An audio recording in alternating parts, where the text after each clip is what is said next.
Wassalatu wassalamu ala asrofil anbiya'i wal mursalin wa ala alihi wa ashabihi ajma'in, amma ba'd. Alhamdulillah,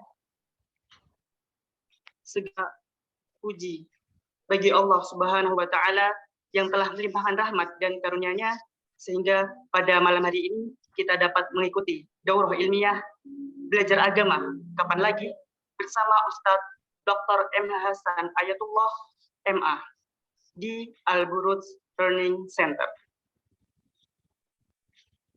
Baik.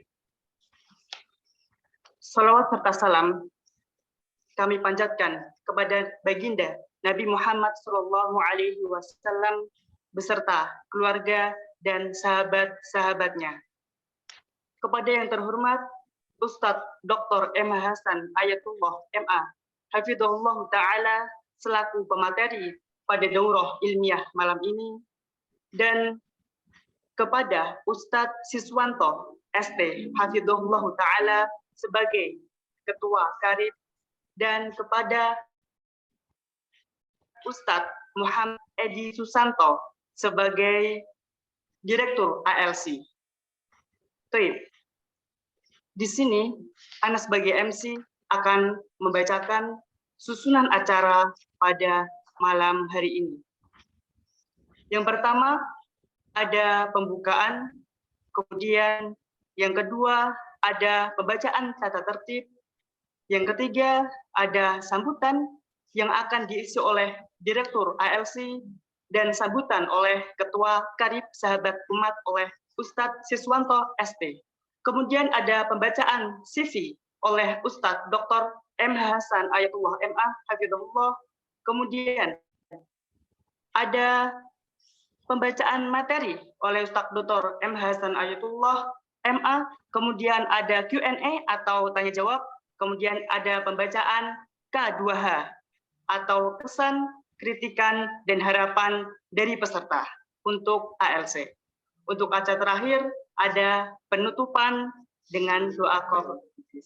Baik. Selanjutnya, Ana sebagai MC akan membacakan tata tertib pada daurah malam ini. Yang pertama, peserta diharapkan meluruskan niat dan menjaga niat dalam menuntut ilmu. Yang kedua, peserta dianjurkan untuk menggunakan virtual background dari panitia.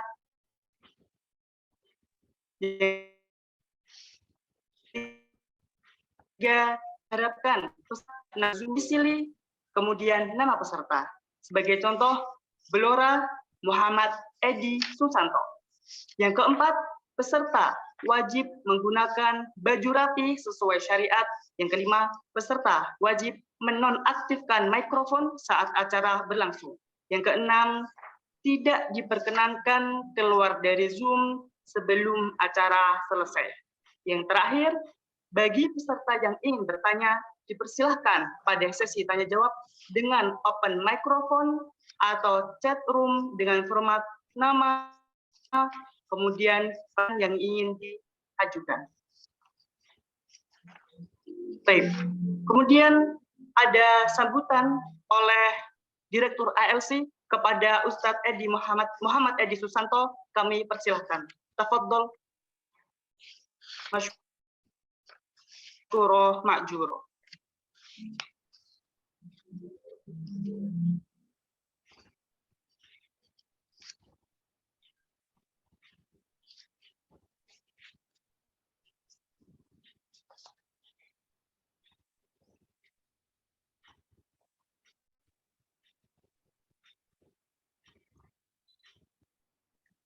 Ustadz Edi, hal antum ma'i?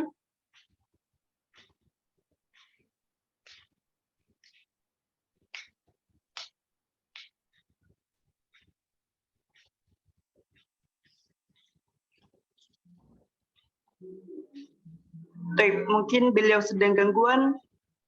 Sekarang kita serahkan kepada Ustadz Siswanto ST sebagai Ketua Kabat Umat untuk memberikan sambutan. Tafadhol, masykuroh ma'juroh.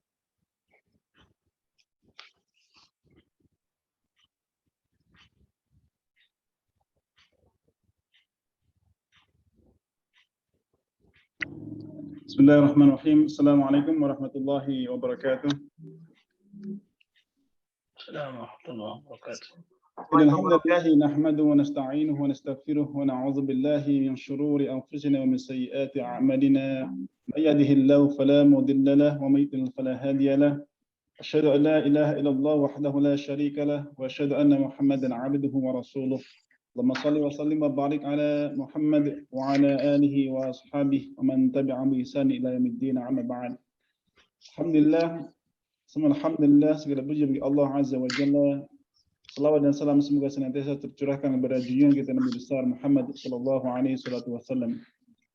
Alhamdulillah, pada kesempatan hari ini kita diberikan kesempatan oleh Allah Subhanahu wa taala untuk menuntut ilmu syar'i yang insyaallah akan dibawakan oleh ustaz kita. Semoga Allah menjaganya, semoga Allah memberikan keberkahan kepada beliau dan keluarga, Ustadz Dr. MH Hasan Ayatullah MA. Semoga Allah Subhanahu wa taala memberikan ilmu yang bermanfaat pada sesi kali ini insyaallah taala. Saya ucapkan jazakumullah khair terutama kepada Ustadz Dr. MH Hasan Ayatullah MA. Jazakumullah khair kepada teman-teman di Al-Buruj Learning Center. Ini adalah kajian atau ini adalah kegiatan perdana yang dilakukan oleh Al-Buruj Learning Center. Semoga Allah Subhanahu wa taala berkahi orang-orang yang berada di dalamnya dan semoga Allah Subhanahu wa taala memberikan kemudahan dalam program-program selanjutnya. Ustaz dan para santri yang dirahmati Allah Subhanahu wa taala, mungkin ini adalah sesi terakhir ya di dalam kegiatan kita, kegiatan dalam kajian daurah dan juga kegiatan belajar bahasa Arab dan juga tahsinul Quran. Semoga bagi teman-teman atau para santri yang mengikuti kegiatan ini Allah berikan ilmu yang bermanfaat. Dan bagi para asatidzah, ustadz yang membersamai dalam program ini, semoga Allah Subhanahu wa taala berikan banyak keberkahan kepada mereka semuanya. Allahumma amin. Mungkin itu saja dari saya. Mohon doanya bagi para seluruh peserta semuanya. Wabil khusus minta mohon doa dan bimbingan dari Ustadz MH Hasan Ayatullah kepada teman-teman di Al-Buruj Learning Center. Ini teman-teman Al-Buruj Learning Center ini adalah mahasiswa yang saat ini sedang kuliah di STDI Jember ya, insyaallah.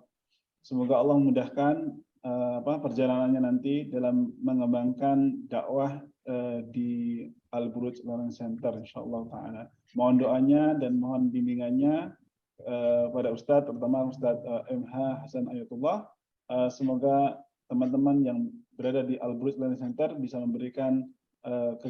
menjalankan kegiatan-kegiatan sesuai dengan syariah Islam, sesuai dengan tuntunan Al-Quran dan Sunnah, dan menebarkan manfaat bagi umat terutama. Subhanakallahumma bihamdik, asyhadu an la ilaha illa anta astaghfiruka wa atubu ilaik. Assalamualaikum warahmatullahi wabarakatuh. Assalamualaikum warahmatullahi wabarakatuh. Waalaikumsalam warahmatullahi wabarakatuh. Syukran Ustaz Siswanto atas sambutannya. Baik, sekarang kita akan beranjak ke acara selanjutnya, yaitu pembacaan CV pemateri, yaitu Ustaz Dr. MH Hasan Ayatullah MA.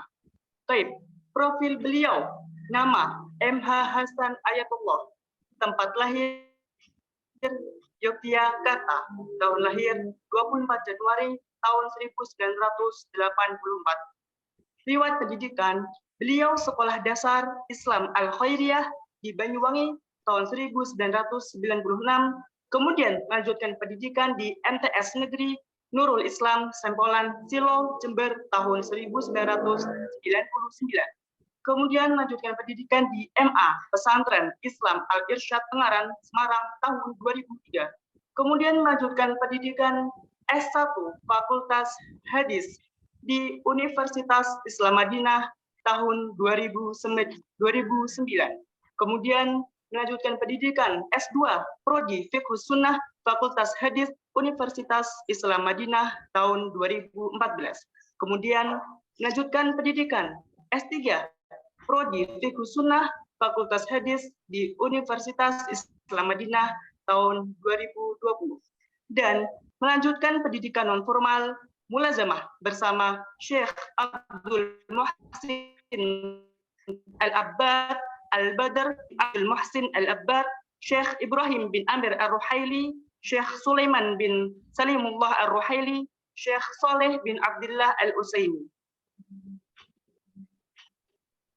Tentang Ustadz Dr. M. Hasan Ayatullah MA. Karya-karya ilmiah beliau, skripsi dengan tajuk kumpulan hadis-hadis tentang sifat surga. Tesis tahqiq bagian 2 kitab Ihkamul Ahkam karya Ibnu Daqiq Al-Airi. Disertasi tahqiq bagian dari kitab Fathul Bari karya Al-Hafidz Ibnu Hajar. Aktivitas beliau anggota Dewan Fatwa Perhimpunan Al-Irsyad dan dosen di STDI Imam Syafi'i Jember. Baik. Kemudian acara selanjutnya yang kita tunggu-tunggu yaitu pemaparan materi daurah pada malam hari ini dengan tajuk belajar agama. Kapan lagi? Tafadhol Ustadz Dr. M. Hasan Ayatullah, tafadhol masykurah ma'jurah. Baik. Suaranya terdengar kan? Nah, terdengar. Jelas ya? Gambarnya juga jelas. Baik, jazakumullah khair. Bismillahirrahmanirrahim. Alhamdulillahi rabbil alamin. Wa sallallahu wa sallama wa barak ala abdihi wa rasulihi nabiyyina Muhammad wa ala alihi wa ashabihi wa man tabi'a hudahu ila yaumiddin. يا أيها الذين آمنوا اتقوا الله حق تقاته ولا تموتن إلا وأنتم مسلمون يا أيها الناس اتقوا ربكم الذي خلقكم من نفس واحدة وخلق منها زوجها وبث منهما رجالا كثيرا ونساء واتقوا الله الذي تساءلون به والأرحام إن الله كان عليكم رقيبا يا أيها الذين آمنوا اتقوا الله وقولوا قولا سديدا يصلح لكم أعمالكم ويغفر لكم ذنوبكم ومن يطع الله ورسوله فقد فاز فوزا عظيما أما بعد.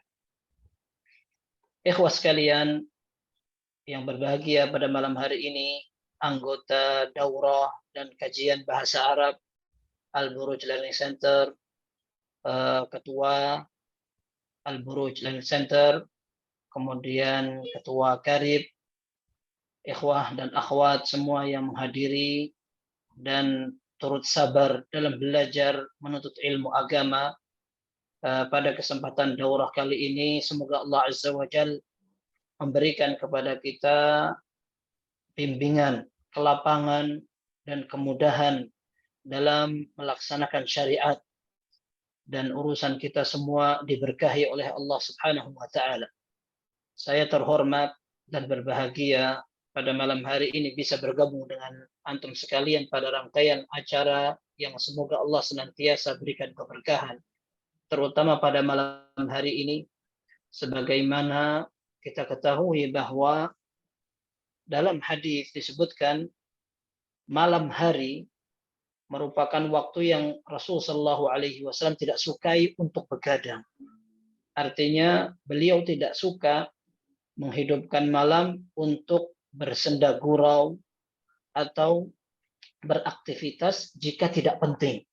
Disebutkan oleh Sahih Al-Bukhari dan Muslim dalam sahihnya, Rasulullah Shallallahu Alaihi Wasallam selalu atau seringkali mengakhirkan salat Isya. Akan tetapi beliau tidak suka tidur sebelum salat Isya dan tidak suka berbicara setelah salat Isya. Dalam hadis yang sahih dari Bukhari dan Muslim, Rasulullah SAW dinyatakan wa kana yakrahu an-nauma qablaha wal haditha ba'daha. Rasul sallallahu alaihi wasallam tidak suka tidur sebelum salat Isya dan tidak suka berbicara setelah salat Isya.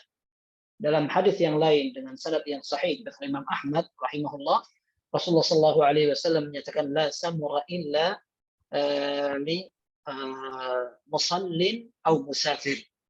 Tidak pantas seseorang bergadang, tidak tidur setelah salat Isya kecuali untuk orang yang akan salat atau sedang melakukan perjalanan. Akan tetapi apabila kegiatan itu bermanfaat, maka seseorang bahkan bisa bukan hanya mendapat izin atau pengecualian, akan tetapi bahkan mendapatkan pahala ketika dia beraktivitas setelah salat Isya. Bahkan Al-Imam Ibnu Hibban rahimahullah dalam sahih yang beliau susun, namanya kitab As-Sahih, beliau katakan bahwa ada hadis, dan hadis ini sahih juga dalam Sahih Muslim atau Sahih Bukhari, akan tetapi beliau menyebutkan dalam Sahih Ibnu Hibban dengan judul bab pembahasan tentang pengecualian yang dibolehkan seseorang untuk tidak langsung tidur setelah sholat Isya. Di antaranya adalah hadis yang diriwayatkan oleh Anas bin Malik radhiyallahu an. Beliau katakan, intadharna an-nabiy sallallahu alaihi wasallam hatta balagha syatran lail. Kami pernah satu saat menunggu Nabi sallallahu alaihi wasallam tidak keluar-keluar. Maksudnya untuk sholat Isya. Dan kita tahu bahwa Nabi sallallahu alaihi wasallam terkadang beliau mengakhirkan sholat Isya. Kemudian fakharaj fasalla bina thumma khatabana. Maka akhirnya Rasulullah SAW keluar setelah salat malam, waktu pertengahan malam. Kemudian beliau memimpin salat Isya, kemudian beliau menghadap kepada kami dan memberikan khutbah. Beliau mengatakan, innan nasa qad sallau wa raqadu. Sesungguhnya orang-orang semua telah salat kemudian mereka tidur. Wa innakum lan tazalu fi salatin man tadhartumus salat. Dan kalian masih terus dianggap dalam keadaan salat selama kalian menunggu salat. Dan ini beliau sebutkan untuk memberikan tambahan wawasan kepada para sahabat bahwa kalian tidak sia-sia nunggu ana lama untuk keluar. Karena kalian mendapatkan pahala terus-menerus selama kalian menunggu saya salat, maka kalian berada dalam pahala salat. Maka kata Anas Malik radhiyallahu anhu, beliau katakan, innal qauma lam yazalu fi khairin man tadharul khair. Sungguhnya satu kaum selalu dalam keadaan kebaikan selama mereka menunggu kebaikan. Dan kita berharap bahwa apa yang kita kerjakan termasuk salah satu sebab diberkahinya waktu. Ya, seseorang terkadang merasa waktunya sempit, habis begitu saja, tidak sempat untuk mengerjakan aktivitas penting, dikejar dengan tugas dan sebagainya, dan ini kita rasakan. Akan tetapi ternyata terkadang Allah Azza wa Jalla memberikan keberkahan kepada waktu kita.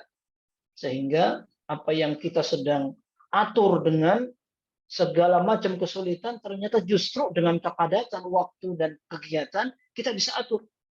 Padahal banyak orang pengangguran ternyata memang waktunya terbengkalai begitu saja, tidak ada manfaatnya. Maka sebenarnya bukan karena orang kosong atau karena tidak punya waktu, apalagi untuk belajar agama yang sekarang seringkali di nomor sekian kan. Ya, orang mau belajar agama nunggu waktu kosong, maka tidak bakal dapat. Harusnya adalah mengosongkan waktu, bukan menunggu waktu kosong. Diceritakan oleh Ibnu Al-Attar, rahimahullah, beliau adalah seorang ahli hadis dan beliau adalah murid Imam An-Nawawi rahimahullah. Dalam biografi Imam An-Nawawi rahimahullah, beliau dalam satu hari bisa menghadiri 12 majelis. Nah, ini disebutkan bahwa beliau dalam satu hari menghadiri 12 majelis, dan majelis itu beliau hadiri bukan hanya sekedar pengajian kuping, akan tetapi pengajian yang memiliki judul pelajaran. Beliau sebutkan di antara contoh yang dipelajari dalam masalah fikih ada sampai 3 kitab. Kemudian ada pembahasan bahasa, ada pembahasan hadis, ada pembahasan juga masalah ilmu usul, ilmu alat dan sebagainya. Dan beliau katakan bahwa aku berusaha untuk mencatat semua yang aku butuhkan. Min syarhi gharib, dari bahasa-bahasa yang asing perlu dijelaskan maknanya, aku tulis semuanya. Kemudian beliau katakan, fabarakallahu fi waqti. Maka Allah Azza wa Jalla berikan keberkahan pada waktu saya. Dan bisa jadi ikhwah sekalian, ketika kita belajar, maka itu menjadi penyebab barokahnya waktu kita. Barokahnya waktu bukan hanya sekadar ditinjau dari waktu sempit dan bermanfaat cukup untuk semuanya. Tapi sebagian ulama mengatakan bahwa keberkahan itu bisa ditandai apabila kita bisa memanfaatkan baik dengan waktu maupun harta untuk ibadah kepada Allah. Kalau seandainya ada orang memiliki uang yang banyak, kemudian dia cukup dari semua kebutuhan, maka ini merupakan keistimewaan. Akan tetapi lebih istimewa ketika seseorang memiliki harta yang serba pas-pasan, tapi cukup untuk segala kebutuhan, bahkan penting-penting. Sekolah anak, untuk kebutuhan makan sehari-hari, bahkan bisa nabung dan sebagainya. Orang mungkin bisa berbangga. Di saat banyak orang yang punya uang banyak, utangnya ternyata tidak kalah. Nah, sebagian ulama mengatakan ini tanda keberkahan. Orang punya harta sedikit tapi cukup. Akan tetapi sebagian ulama yang lain mengatakan tidak sekedar sedikit cukup, akan tetapi sedikit dan bisa digunakan untuk beribadah. Nah, ketika seseorang mengukur dengan uang, kelihatan memang real karena kelihatan. Akan tetapi sebenarnya waktu itu lebih penting dari sekedar harta. Karena waktu tidak bisa berputar kembali. Salah seorang ulama yang bernama Al-Khalil Ibnu Ahmad Al-Farahidi rahimahullah, beliau sebutkan, al-waqtu thalathah. Waktu itu hanya ada 3 model, 3 macam. Waktun madha anka falam ya'ud. Waktu pertama adalah waktu yang sudah lewat dan akan kembali. Kau akan berharap masa kecil atau kemarin atau bahkan tadi saja sudah nggak bisa. Kemudian yang kedua, waktun anta muntadhiruhu qad la tasilu ilaih. Waktu yang kedua adalah waktu ke depan yang engkau tunggu. Besok, bulan depan, tahun depan, bahkan nanti malam atau besok pagi. Akan tetapi bisa jadi la tasilu ilaih, kamu tidak sampai ke waktu itu. Kemudian yang ketiga, wa waqtun anta fihi fanzur kaifa yakhruju anka. Dan waktu ketiga adalah waktu yang sedang engkau jalani. Maka lihat bagaimana waktu yang engkau jalani itu engkau lewati. Jangan sampai waktu itu lewat tanpa tambahan ilmu, tambahan ketaatan, apalagi kalau kita menambah maksiat, na'udzubillah. Ya ikhwah, kita semua sama. Tidak ada di antara kita yang menganggap suci atau lebih baik dari lainnya. Mungkin memiliki kelebihan, sebagian kita lebih dulu ngaji, lebih tahu Al-Quran. Akan tetapi untuk mendapatkan kejernihan hati, taufik dari Allah Azza wa Jal untuk mendekatkan kepada Allah Subhanahu wa Ta'ala, itu tidak ada yang bisa menjamin. Semua memiliki kesempatan yang sama untuk memperbaiki hubungan dengan Allah Subhanahu wa Ta'ala. Dan hakikatnya puncak finish adalah bagian akhir. Rasul sallallahu alaihi wasallam menyatakan, innamal a'malu bil khawatim. Sesungguhnya amal kita akan diukur nanti di bagian belakang. Kalau sekarang alhamdulillah kita bisa belajar, alhamdulillah itu semua kemudahan dari Allah Subhanahu wa Ta'ala. Allah yang menyuruh kita, Allah yang memberi kita kekuatan, Allah yang membuat kita bisa paham, bisa melihat, bisa cepat hafal, dan sebagainya. Akan tetapi, Allah juga ternyata yang akan beri pahala. Kalau seandainya bukan karena Allah Subhanahu wa Ta'ala, kita tidak bisa untuk mengerjakan itu. Tapi, bagaimanapun juga, kita belum merasakan sukses sampai kita bisa menghadap Allah dalam keadaan istiqamah. Karena orang yang masih hidup tidak aman dari fitnah dan godaan. Ada orang alim, tapi ada orang mantan alim. Mending mantan penjahat daripada mantan. Ya. Dan kita tahu bahwa perjalanan hidup seseorang hanya ada 4, tidak ada kelima, kata Syekh Abdul Muhsin Al-Abbad, hafizahullah. Beliau sebutkan, perjalanan kita itu hanya milih salah satu dari 4, tidak ada yang kelima. Kalau tidak, baik terus. Dan itu yang diharapkan. Dan yang kedua, jelek terus, na'udzubillah. Kemudian yang ketiga, orang yang pernah baik. Kemudian bagian akhirnya, na'udzubillah, entah murtad, entah muntab, mungkir, dan sebagainya, akhirnya menjadi orang jelek.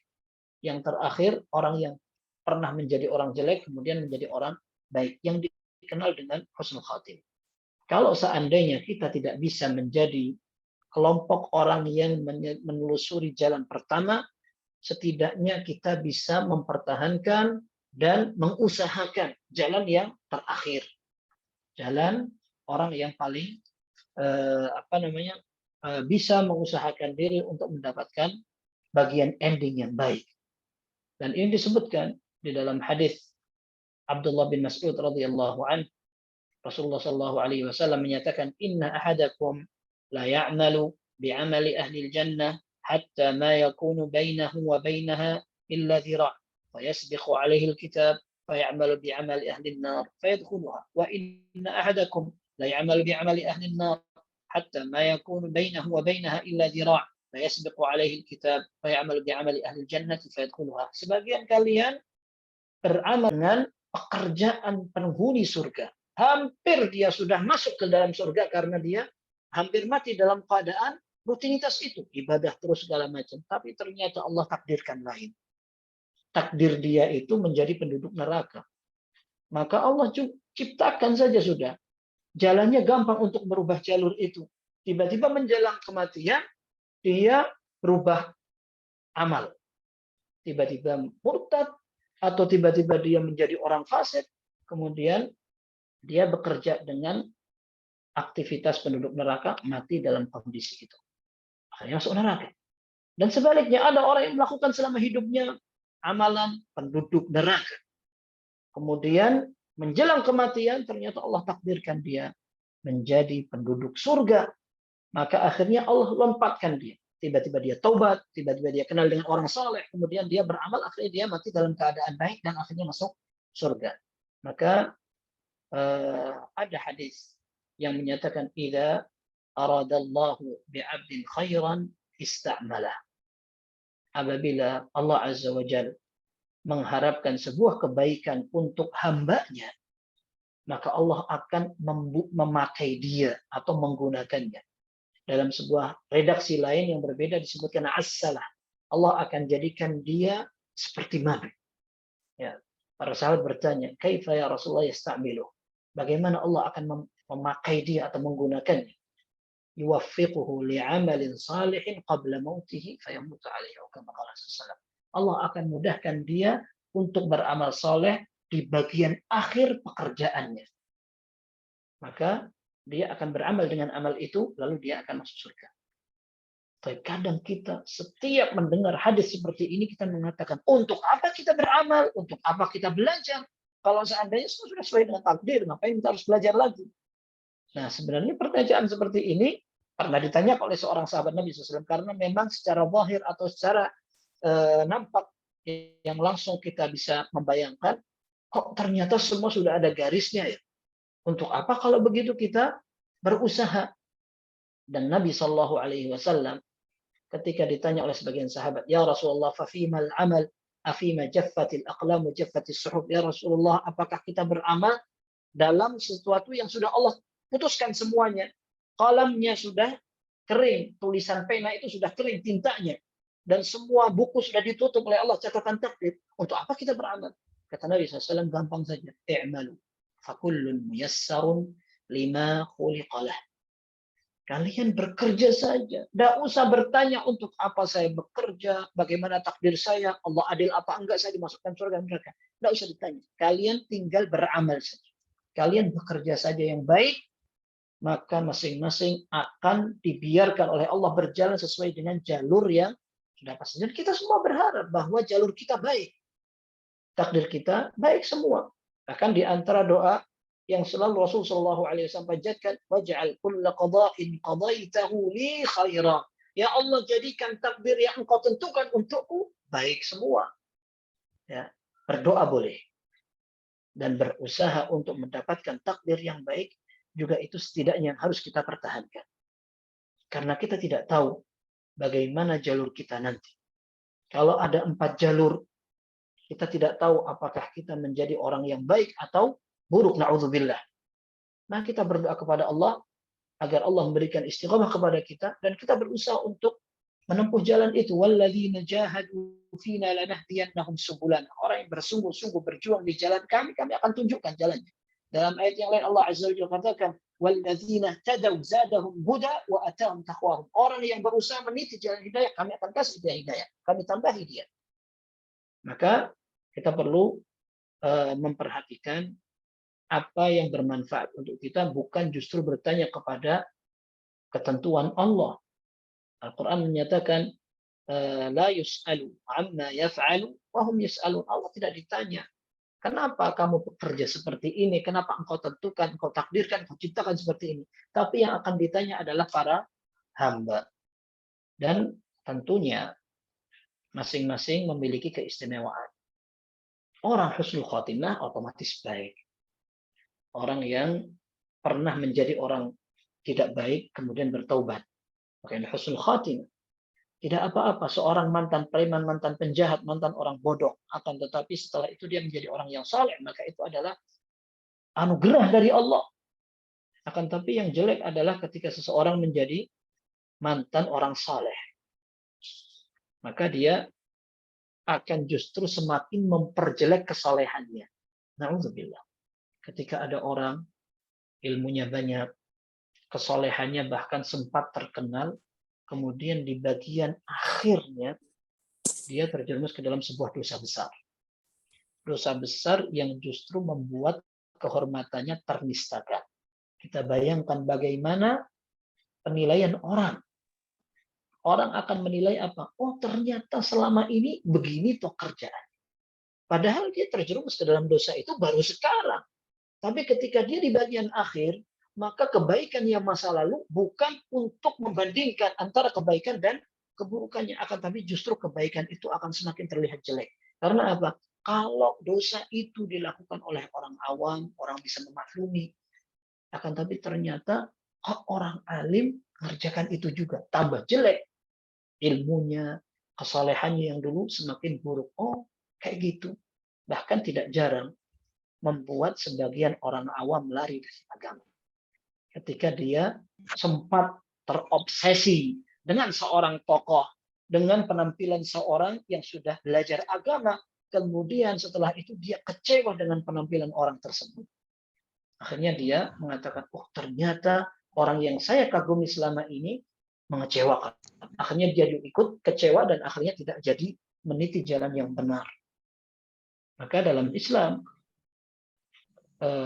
seorang betul-betul ditegaskan agar tidak salah jalan yang akhirnya membuat orang lari dari agama. Dalam hadis dikatakan, inna minkum munaffirin. Wahai para sahabatku, sebagian kalian ada orang-orang yang membuat lari dari agama. Kenapa? Ini gara-garanya adalah ketika sahabat Mu'adz bin Jabal radhiyallahu anhu, beliau terkenal salah satu qari'nya para sahabat, beliau menjadi imam kepanjangan. Ketika beliau memiliki kebiasaan sholat Isya bersama Nabi Shallallahu Alaihi Wasallam, kemudian pulang ke kampungnya, kemudian beliau menjadi imam sholat Isya, kemudian setelah itu panjangkan bacaannya. Ada salah satu dari jamaahnya, beliau sedang menggembalakan onta. Belum selesai dia, kok Mu'adz sudah datang terlambat, sholatnya kepanjangan. Akhirnya marah dia. Ini gimana kepanjangan? Akhirnya dia memisahkan diri, sholat menyempurnakan sendiri, kemudian keluar. Mu'adz mendengar itu, dia katakan, innahum munafik. Orang itu munafik. Akhirnya orang tadi mendengar dicap sebagai orang munafik, gak terima dia. Lapor ke Rasulullah SAW, maka Rasulullah marah. Mu'adz dipanggil, kemudian dikatakan, afattanun anta ya Mu'adz. Wahai Mu'adz, apakah kamu adalah membuat fitnah? Inna minkum munaffirin. Sebagian kalian membuat orang lari dari agama. Kita bayangkan, bagaimana jika seandainya orang mengimami dengan kepanjangan saja, membuat orang lain kapok untuk sholat di situ atau sholat bersama. Bagaimana jika seandainya seseorang menerapkan Islam, kemudian dia salah dalam menerapkan Islam, akhirnya dia menjadi contoh yang buruk, orang lain kapok untuk belajar agama. Dan kita ikhwan sekalian, seperti Anda sampaikan di awal, memiliki kesempatan yang sama. Kita banyak kekurangan. Kita juga perlu mendalami agama ini. Ketika kita sudah merasa cukup, bisa jadi itu merupakan awal kehancuran kita dan dijauhkan kita dari agama yang kita pelajari. Dan ketika seseorang juga sama memiliki kekurangan, tidak alasan dan bukan halangan untuk menyampaikan tanasuh atau saling mengingatkan. Karena salah seorang tabi'in yang bernama Sa'id bin Jubair rahimahullah, beliau mengatakan, "Lau kana al-mar'u la ya'muru bil ma'ruf wa la yanha 'anil munkar hatta la yakuna fihi syai' ma amara ahadun bi ma'rufin wa la nahya." Seseorang tidak berani beramar ma'ruf nahi munkar, mengingatkan orang tentang kebaikan, melarang dan mengingatkan orang dari keburukan. Dia tidak berani beramar ma'ruf nahi munkar sampai dia menjadi bersih, tidak punya dosa sama sekali. Kalau seandainya nunggu seperti itu, maka tidak bakal ada orang beramal ma'ruf nahi munkar selamanya. Maka kata Imam Malik rahimahullah ketika menyebutkan itu, wasadaqa rahimahullah. Imam Malik yang meninggal tahun 179, beliau tinggal di generasi tabi'ut tabi'in atau atba'ul atba'. Ya, bukan tabi'in, bukan juga tabi'ut tabi'in, tapi setelahnya lagi. Kata Imam Malik rahimahullah mengomentari pernyataan seorang tabi'in tadi, Sa'id bin Jubair, beliau katakan wasadaqa rahimahullah. Benar apa yang beliau sampaikan. Man dzalladzi la yakunuhu bisyai'. Siapa yang tidak punya dosa? Imam Malik saja, beliau menyadari bahwa beliau masih banyak kekurangan. Akan tetapi seandainya orang yang merasa ada dosanya, ada kurangnya, tidak memberikan masukan, tidak saling mengingatkan, maka siapa yang akan menerapkan amar ma'ruf nahi munkar? Maka ketika kita mengetahui keistimewaan seorang muslim, kemudian ada kesempatan untuk belajar, maka kita tidak ingin sia-siakan. Sekalipun kita masih sama-sama banyak kekurangan. Dan bisa jadi ini merupakan penyebab kita akan diridhai oleh Allah Azza wa Jalla. Dan kita tahu, ikhwah sekalian, belajar ini merupakan pilihan Allah. Ini merupakan pilihan di atas pilihan. Disebutkan oleh Al-Ajurri rahimahullah, dan Mang Anas sering sampaikan ini di pengajian-pengajian, bahwa orang yang belajar adalah orang yang mendapat taufik Allah di atas taufik yang pertama. Bimbingan Allah di atas bimbingannya. Yang pertama, ketika seorang mendapatkan hidayah Islam. Al-Ajurri rahimahullah, beliau meninggal tahun 360 Hijriah. Seorang ulama abad ke-4 Hijriah. Beliau sampaikan dalam muqaddimah buku beliau yang bernama Akhlaqul Ulama. Beliau katakan, amma ba'du fa inna Allah azza wa jalla wa taqaddasat asma'uhu ikhtassa min khalqihi man ahab fahadahum lil iman. Amma ba'd, sesungguhnya Allah subhanahu wa ta'ala yang maha tinggi nama dan sifatnya memilih secara khusus sebagian makhluknya yang ia cintai, maka dia beri mereka hidayah iman. Thumma ikhtassa min ibadihi al-mu'minina man ahad fawaffaqahum lidinihim wa fafaqahahum fi dinihim wa faddalahum ala sairil mu'minin. Dan kemudian Allah Subhanahu wa taala kembali memilih di antara sebagian hambanya yang beriman yang ia cintai, maka ia pahamkan mereka agamanya sehingga mereka dilebihkan dari sebagian hamba-hamba beriman lainnya. Maka ini merupakan kesempatan dan ini tanda kebaikan.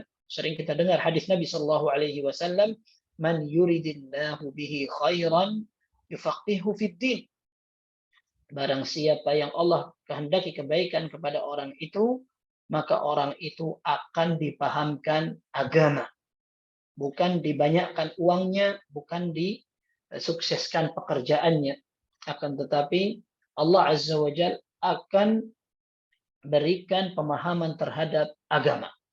Kenapa? Karena agama yang lebih kita butuhkan setiap nafas kita keluarkan. Kita pernah melewati, subhanallah, masa-masa susah ketika zaman corona. Dan ada hikmahnya, alhamdulillah. Di antara hikmahnya, pengajian-pengajian online seperti sekarang masih bertahan. Dan ini merupakan sebuah gebrakan pada saat waktu itu, kita belum semasif ini dalam menerapkan sistem belajar mengajar dengan online. Sampai sekarang pengajian, bahkan kuliah secara resmi diadakan secara online. Akan tetapi kita sempat merasakan betapa mahalnya nafas waktu itu. Orang tengah malam butuhkan tabung. Tabung dijual dengan harga yang berlipat, bukan hanya 20 kali lipat. Sampai harga yang khayalan. Orang perlu mencari obat yang hanya ada di Indonesia cuma berapa dosis saja, subhanallah. Betapa besar sekali nikmat bernafas. Dan pada saat kita memiliki nafas tanpa gangguan seperti ini, lalu kita biarkan begitu saja, tidak kita pakai untuk beribadah, tidak pakai belajar, dan kita pun bahkan untuk bersyukur susah. Memang terkadang Allah Azza wa Jalla perlu ingatkan kita dengan ujian, agar kita ingat kepada Allah Subhanahu wa taala. Yang repotnya sudah banyak ujian dan cobaan, bahkan siksaan, kita tidak ingat-ingat, na'udzubillah. Maka semoga dengan serba keterbatasan kita, lalu kita tertarik untuk mempelajari agama, ini merupakan tanda kebaikan yang Allah harapkan dari kita. Man yuridillahu bihi khairan yufaqihu fiddin. Barang siapa yang Allah kehendaki kebaikan kepada seorang, maka dia akan dipahamkan agamanya. Kata Hafidz Ibnu Hajar rahimahullah. Berarti kalau ada orang yang tidak tertarik belajar agama, mempelajari dasar-dasar Islam maupun furu'nya atau cabang-cabangnya, berarti dia sedang dihalangi dari berbagai kebaikan. Siapa yang halangi? Allah. Dan Allah bisa saja menghalangi seseorang dari kemaksiatan, dan sebaliknya seorang bisa terhalang dari kebaikan sesuai dengan kehendak Allah Subhanahu wa taala. Dalam hadis yang ada kelemahannya, kata Al-Hafidz Ibnu Hajar, beliau menyitir sebuah hadis yang diriwayatkan oleh Abu Ya'la, dan beliau katakan memang sanadnya ada kelemahan, akan tetapi secara makna benar dengan hadis yang diriwayatkan dalam Sahih Bukhari. Rasulullah SAW menyatakan, barang siapa yang Allah kehendaki kebaikan, maka dia akan dipahamkan agamanya. Ini dalam Sahih Bukhari. Akan tetapi kilas baliknya, Rasulullah SAW, man lam yatafaqqah fid din lam yubalillahu bihi.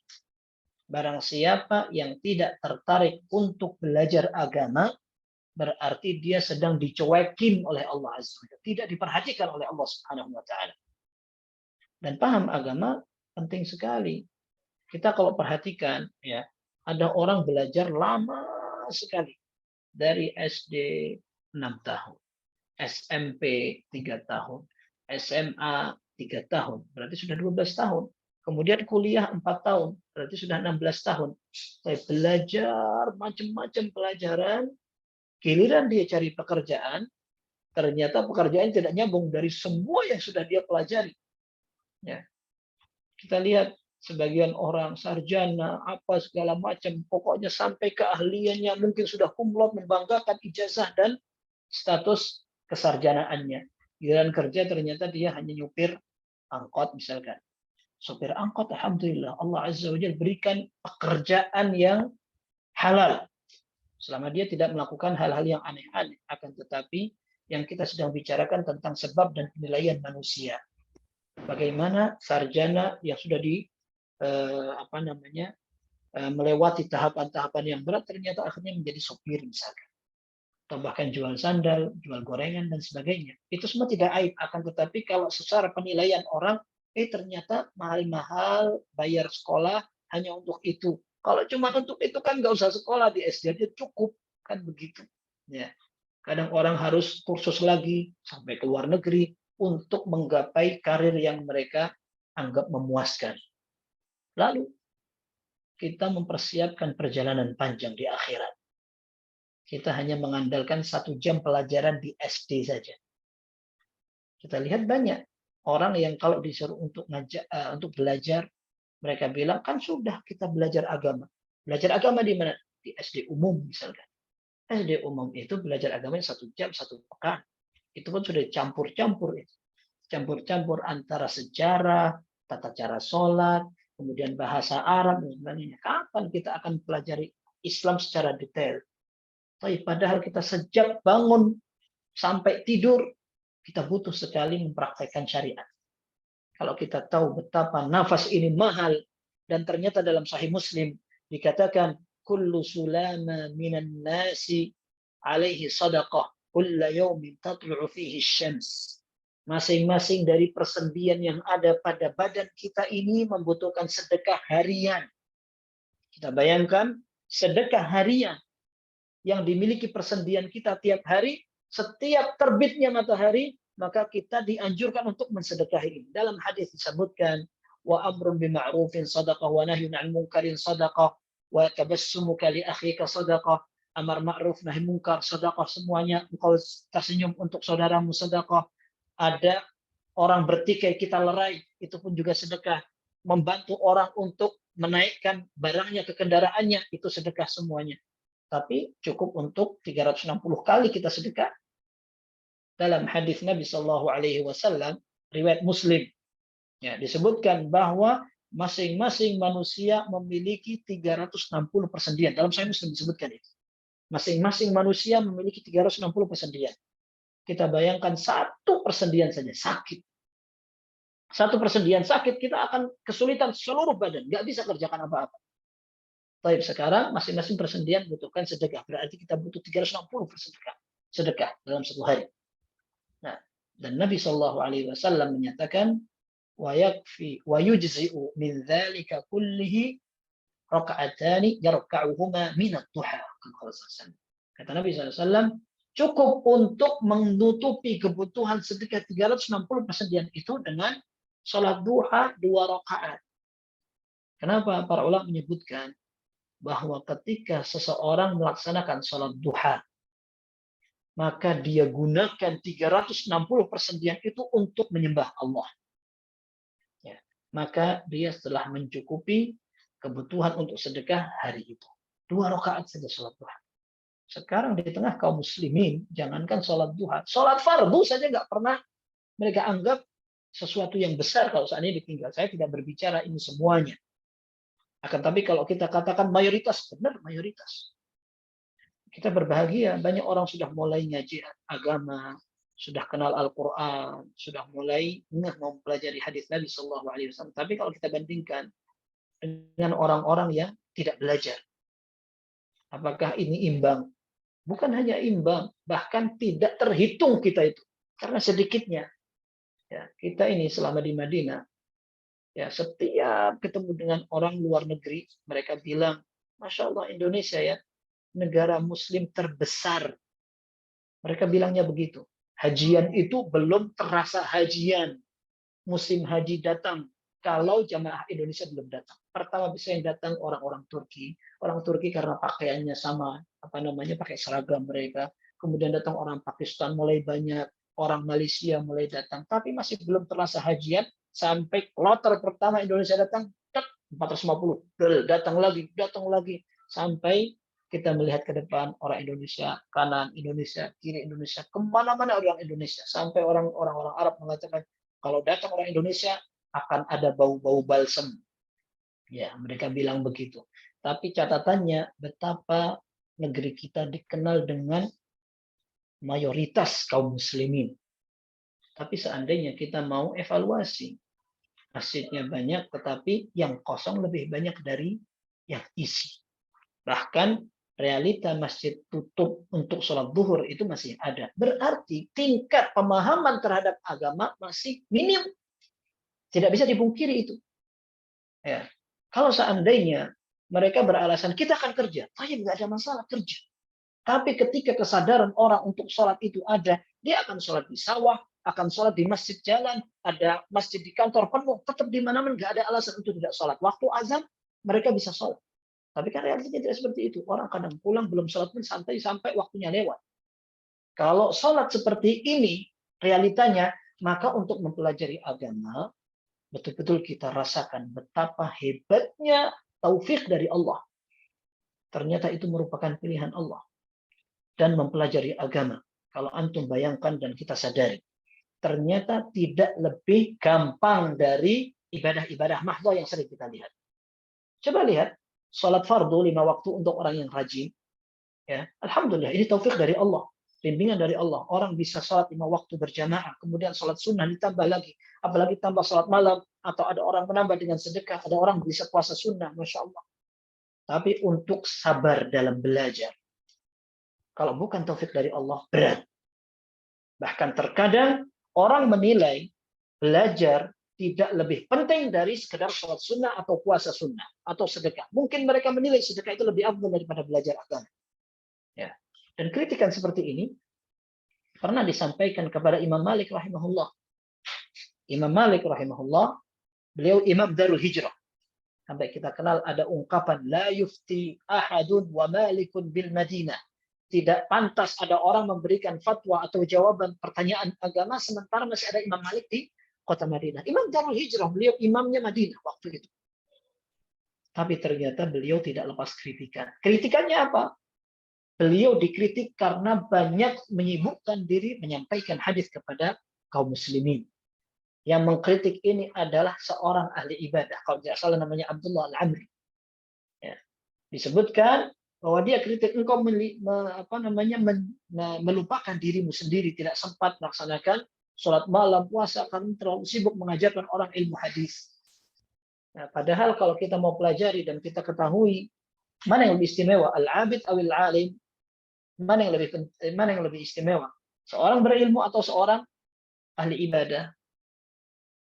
Ada hadisnya yang tegas. Rasulullah SAW menyatakan wa fadlul alimi 'alal 'abid ka fadlil qamari 'ala sa'il kawakib. Kata Rasulullah SAW, perbandingan antara seorang alim dan seorang abid ahli ibadah adalah seperti bulan purnama dibandingkan dengan bintang-bintang lainnya. Bahkan dalam Sahih Bukhari disebutkan ketika di zaman sebelum orang pembunuh berdarah dingin membunuh 99 orang. Membunuh 99 orang, kemudian dia ingin taubat. Datang kepada seorang abid, ahli ibadah. Dia datang, hal ingin taubat, apakah aku setelah membunuh 99 orang, aku masih punya kesempatan untuk bertaubat? Orang ahli ibadah tidak punya ilmu dia. Tapi dia punya rajin dan disiplin dalam beribadah kepada Allah. Melihat seperti ini, dia merasa, subhanallah, 99 orang, membunuh 99 orang, mau bertobat. Dia bandingkan dengan dirinya yang selalu beribadah kepada Allah Subhanahu wa Ta'ala. Dia mengatakan, wah, kayaknya nggak bisa. Ini pembunuh berdarah dingin. Dibilang nggak bisa tobat, ngamuk lagi dia. Akhirnya dia bunuhnya sang ahli ibadah. Fakan malabihi mi'ah. Dalam hadis disebutkan seperti itu. Maka dia genapkan jumlah korban hasil bunuhan dia 100 orang. Kemudian dia datang kepada seorang alim. Tanya, aku sudah bunuh 100 orang. Apakah aku masih punya kesempatan untuk bertobat? Kata orang alim tadi, "Malladzi yahulu bainaka wa bainat taubah?" Apa yang menghalangi kamu untuk bertobat? Sekalipun dosamu banyak, rahmat Allah, ampunannya lebih besar. Akhirnya disebutkan dalam hadis itu, "Idhhab ila ardi kada wa kada fa inna biha unasan ya'buduna Allah fa'budillaha ma'ahum wa la tarji' ila ardika fa inna ardaka ardu su'." Ya, kamu pergi ke tempat itu, di sana itu ada orang-orang yang beribadah kepada Allah. Kamu beribadah kepada Allah bersama mereka. Tapi jangan balik ke komunitas kampungmu. Kampung itu jelek. Maksudnya penduduknya itu membuat kamu nanti akan balik jelek lagi. Gitu. Ini jawaban seorang alim. Dan orang berilmu tahu bagaimana dia memberikan solusi untuk kaum muslimin. Maka Imam Malik rahimahullah ketika dikritik oleh seorang ahli ibadah, beliau dikritik karena terlalu banyak mementingkan pelajaran. Maka beliau mengatakan dengan pernyataan yang mahal sekali. Beliau sebutkan, "Innallaha qasamal a'mala kama qasamal arzaq." Sesungguhnya Allah Subhanahu wa Ta'ala membagi-bagi kesempatan orang dan kemampuan untuk beramal seperti Allah membagi rezeki. Ada yang sedikit, ada yang banyak. Beliau katakan, "Farubba rajulin futiha lahu fis salah wa lam yuftah lahu fis sadaqah wa akhar futiha lahu fil jihad wa lam yuftah lahu fis shaum." Ada orang yang bisa melaksanakan salat sunnah banyak, tapi dia tidak bisa bersedekah. Ada orang bisa jihad, akan tetapi belum tentu bisa melaksanakan banyak puasa sunnah.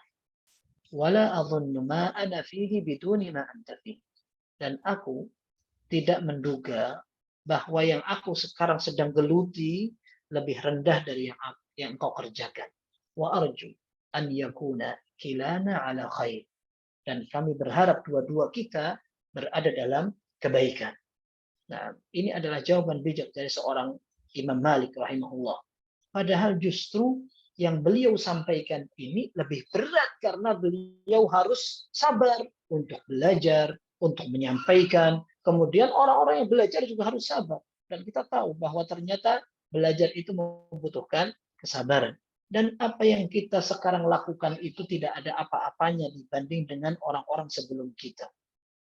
Dalam Sahih Bukhari disebutkan bahwa ada seorang dari penduduk Khurasan, Sahih Muslim, kalau saya salah, Sahih Muslim atau Sahih Bukhari. Ada seorang penduduk Khurasan bertanya kepada Sulaiman,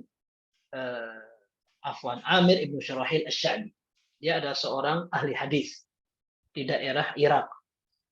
Ditanya bahwa kami orang-orang Khurasan menyangka bahwa apabila ada orang yang menikahi budaknya,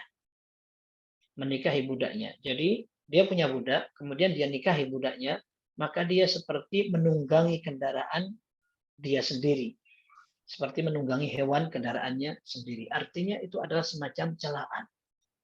Nah, ini pertanyaan kepada sang ahli hadis, Amir bin Syarahil Asy-Sya'bi. Maka kata Asy-Sya'bi rahimahullah, kata siapa seperti itu? Bahkan justru orang yang menikahi budaknya akan mendapatkan 2 pahala. Kita tahu bahwa budak itu adalah barang belian. Barang ya seperti barang yang kita punya. Misalkan kita punya apa? Punya makanan, punya duit, punya mobil, punya apa? Itu kayak barang. Kita kapan mau pengen beli, jual. Kita mau tunggangin, kita mau buang, kita mau apa terserah. Kita mau barang. Cuman bedanya ini manusia yang bernyawa. Itu saja itu budak. Nah, sehingga budak itu mau diperlakukan apa-apa boleh. Maka termasuk di antara yang dibolehkan, ini dijelaskan dalam syariat juga, adalah seorang tuan bisa menggauli budak perempuannya. Tapi kalau seandainya budak perempuan ini hamil, maka dia memiliki perlakuan khusus. Berarti dalam rahimnya pernah mengandung anak dari tuannya. Maka dia akan berubah posisi menjadi ummul walad. Ummul walad artinya ibu dari anak tuannya. Kelebihannya, kalau tuannya mati, maka sang budak perempuan akan bebas secara otomatis. Maka para ulama mengatakan ummul walad yang digauli oleh tuannya dan sampai mengandung, dia tidak boleh dijual lagi. Selama tuannya masih hidup, diperlakukan seperti budak nggak apa-apa. Suruh bantu untuk masak, untuk pokoknya terserah seperti itu. Dan dipinjamkan ke orang lain pun boleh, tapi tidak untuk digauli. Akan tetapi ketika mau dijual, maka ini tidak boleh. Karena dia sudah berubah posisi menjadi ummul walad. Ummul walad adalah budak yang pernah mengandung anak dari tuannya. Entah setelah itu lahir menjadi anak yang sempurna atau gugur. Yang penting sang budak sudah menjadi orang yang mengandung anak dari tuannya. Maka dia menjadi ummul walad. Otomatis seorang tuan kalau mau nikah karena inginnya hanya syahwat saja, kenapa harus sama budak? Dia sama orang bebas saja lebih terhormat. Sama budak, dia pun tidak ingin untuk menikahi. Dia ingin menggauli, terserah mau ngapa-ngapain. Tapi sekarang justru menjadi sebuah kehormatan dan keistimewaan pada saat dia mau menjadikan budaknya istrinya setelah pernah menjadi budak yang tidak ada harganya, kemudian dijadikan istri yang terhormat. Maka ini adalah keistimewaan dari sang tuan. Maka disebutkan oleh Asy-Sya'bi rahimahullah dalam hadis Sahih Bukhari tadi mengatakan salasatun lahum ajran. Ada 3 orang yang mendapatkan 2 pahala. Disebutkan di antaranya adalah orang ahli kitab yang pernah beriman kepada nabinya, kemudian datang Nabi SAW, dia beriman kepada Nabi SAW, dia mendapatkan 2 pahala. Pahala beriman kepada Nabi yang lama, kemudian kepada Nabi SAW. Yang kedua adalah orang yang budak sahaya, tapi laki-laki. Adda haqq Allah wa adda haqq sayyidihi. Orang yang menunaikan hak Allah sekaligus kemudian dia bisa menunaikan hak tuannya. Kemudian yang ketiga adalah warajulun lahu amatun fa'addabaha fa'ahsana ta'dibaha wa'allamaha fa'ahsana ta'limaha. Orang punya budak perempuan, tapi diajari, diperhatikan, dididik dengan pendidikan dan pelajaran yang baik, summa a'taqaha wa tazawwajaha falahu ajran. Kemudian dibebaskan, kemudian dinikahi, maka dia mendapatkan 2 pahala. Baik, ini ternyata ada keistimewaannya. Tapi sebenarnya bukan itu pelajarannya. Tapi setelah itu Asy-Sya'bi mengatakan, khudh hadzal haditsa biduni syai'. Walaqad kana yurhalu fima duna dzalika ila al-Madinah. Ambil pelajaran ini sekarang gratisan saja. Tidak perlu pakai capek. Kamu tinggal tanya, aku jawab. Kamu tinggal mendapatkan jawaban dengan gampang. Dulu kita untuk mendapatkan jawaban dari pertanyaan yang lebih ringan dari itu harus melakukan perjalanan dari kota Irak ini ke kota Madinah. Harus menggunakan onta, harus menggunakan kendaraan dan menempuh perjalanan yang jauh hanya untuk mendapatkan satu hadis Nabi Shallallahu Alaihi Wasallam. Ini juga disebutkan dalam perjalanan Jabir bin Abdullah radhiyallahu anhu. Beliau melakukan perjalanan 1 bulan dari kota Madinah ke kota Syam hanya karena mendengar satu hadis yang belum pernah beliau dengarkan dari Nabi Shallallahu Alaihi Wasallam. Beliau tidak sabar. Ana harus pelajari itu.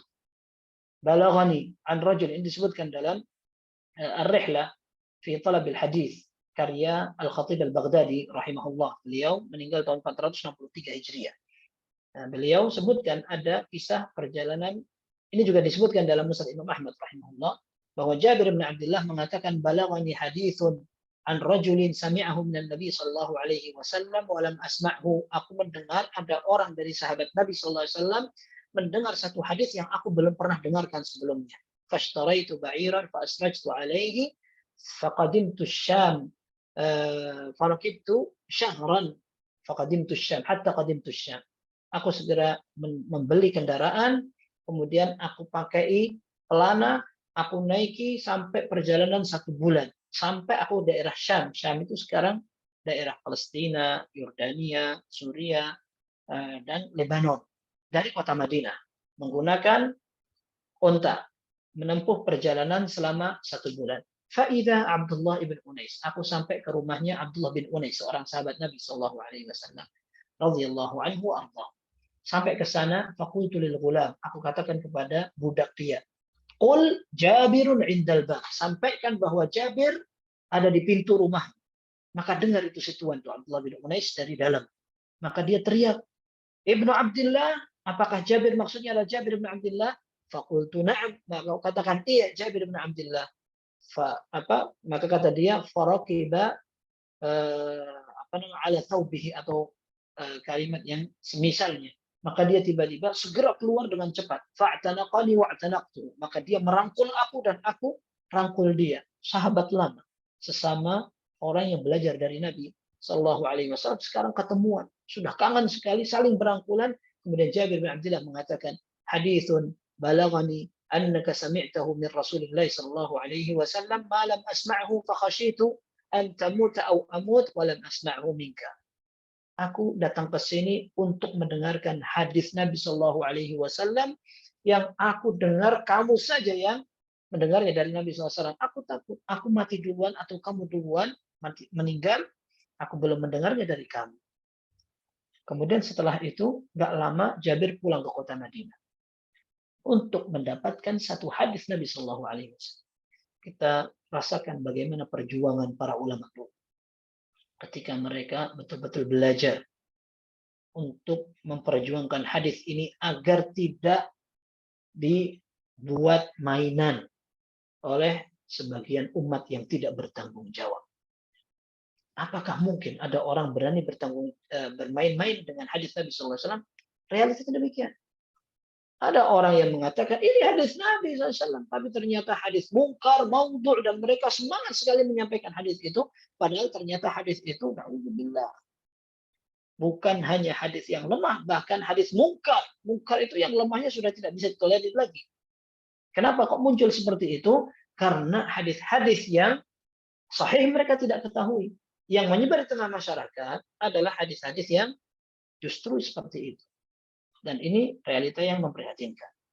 Sehingga Imam Muslim di zamannya, beliau meninggal tahun 261, pernah memiliki inisiatif, anak ingin menyusun hadis yang sahih ketika aku melihat di tengah masyarakat banyak hadis-hadis yang dhaif bertebaran. Apa di antara penyebabnya? Disebut Al-Iraqi rahimahullah. Al-Iraqi ini gurunya Al-Hafidh Ibn Hajar. Zainuddin Al-Iraqi meninggal tahun 806, tidak salah. Atau 802, anda lupa. Tapi yang jelas, dia sebutkan dalam alfiyahnya bahwa di antara hadis maudhu', penyebab menyebarnya hadis maudhu' adalah pada saat orang-orang ahli ibadah. Orang-orang ahli ibadah, mereka semangat untuk menyebarkan hadis-hadis motivasi kepada masyarakat kaum muslimin. Padahal mereka tidak perhatikan. Ternyata hadis itu lemah.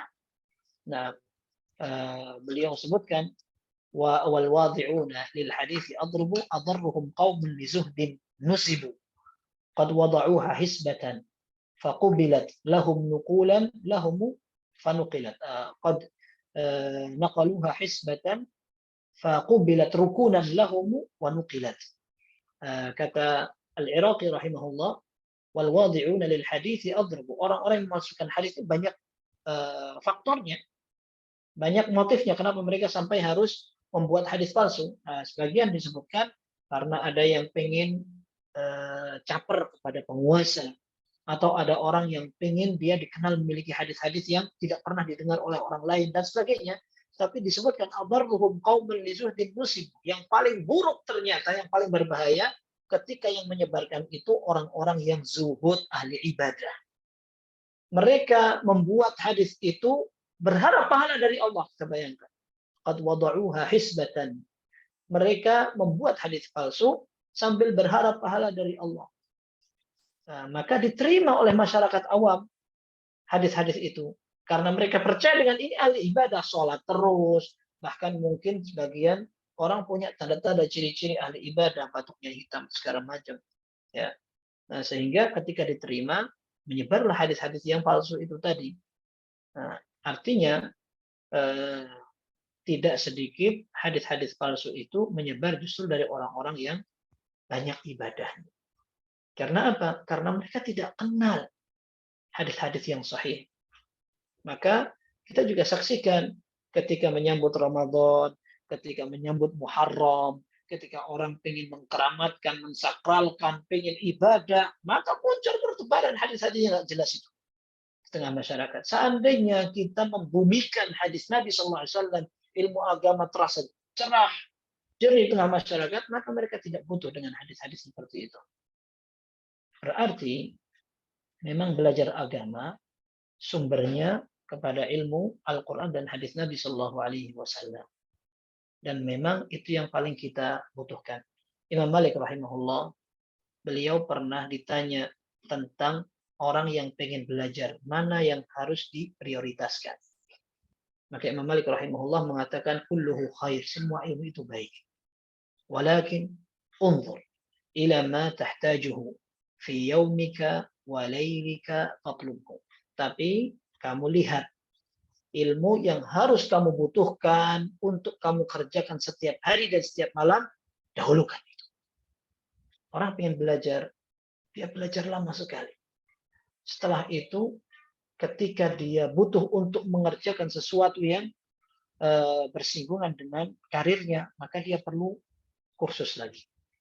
Nah, akan tetapi kita memiliki kebutuhan tiap hari, tiap saat. Kalau kita tidak pelajari, bagaimana kita akan sukses? Dari kita buka mata, kita membaca doa. Dan ternyata kalau kita tidak berdoa, kita tidak bisa lepas dari ikatan syaitan. Dalam Sahih Bukhari dan Muslim disebutkan, yaqidu syaitanu ala qafiyati ra'si ahadikum idza huwa nama thalatha uqad. Setan itu mengikat pada tengkuk masing-masing kalian ketika tidur dengan 3 ikatan. Fa in qama fa hamidallah in halat 'uqdah. Kalau dia bangun kemudian membaca doa, maka akan terlepas 1 ikatan. Fa in tawadda an halat 'uqdah. Kalau dia wudu akan terlepas 1 ikatan. Fa in qama fa shalla in halat 'uqdah. Kalau dia bangun kemudian salat, maka dia akan terlepas 3-tiganya dari ikatan itu.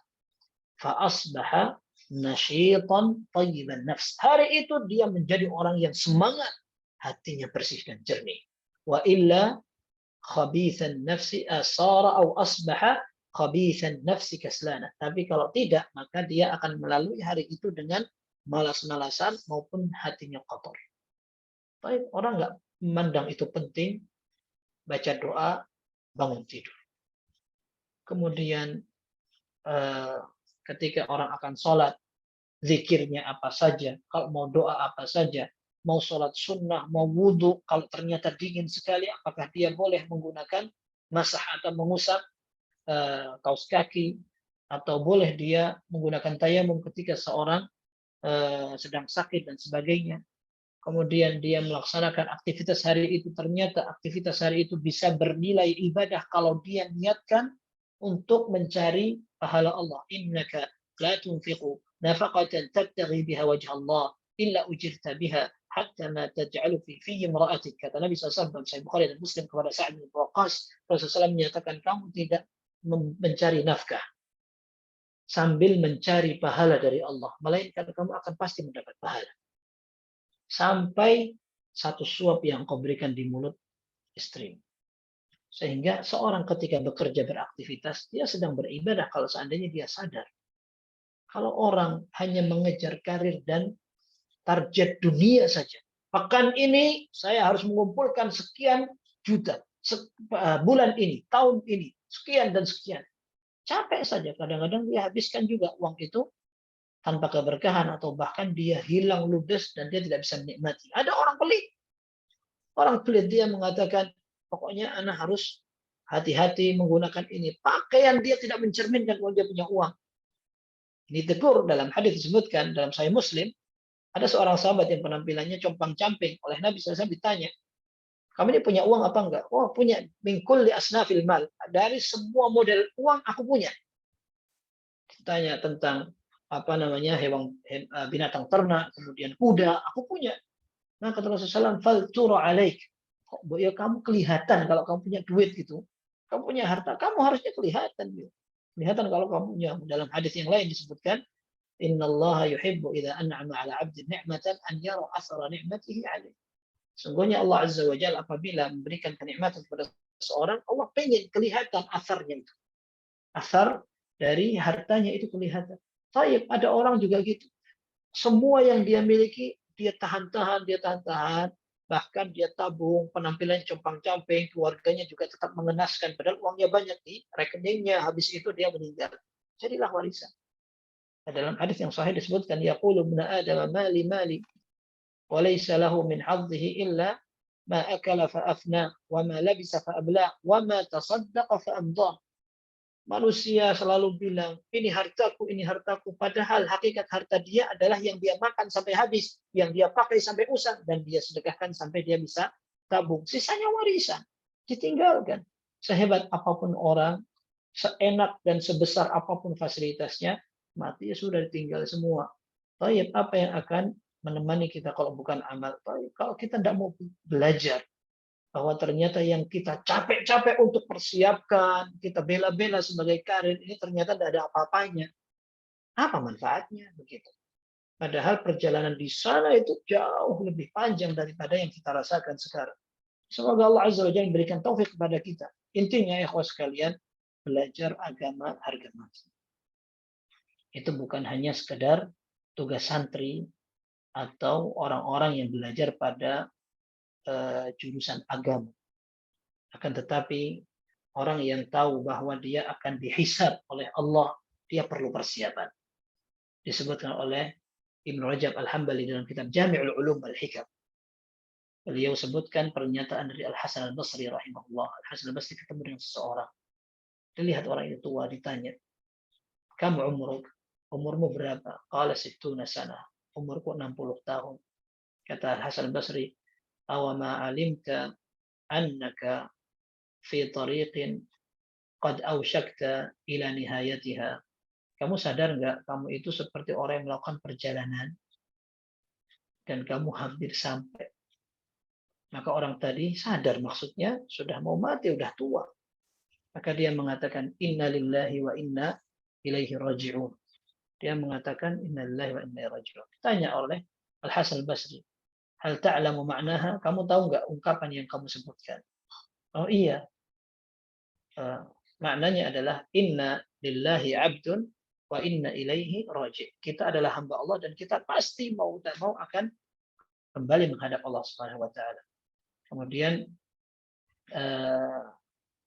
dia ditanya oleh Al-Hasan Al-Basri rahimahullah.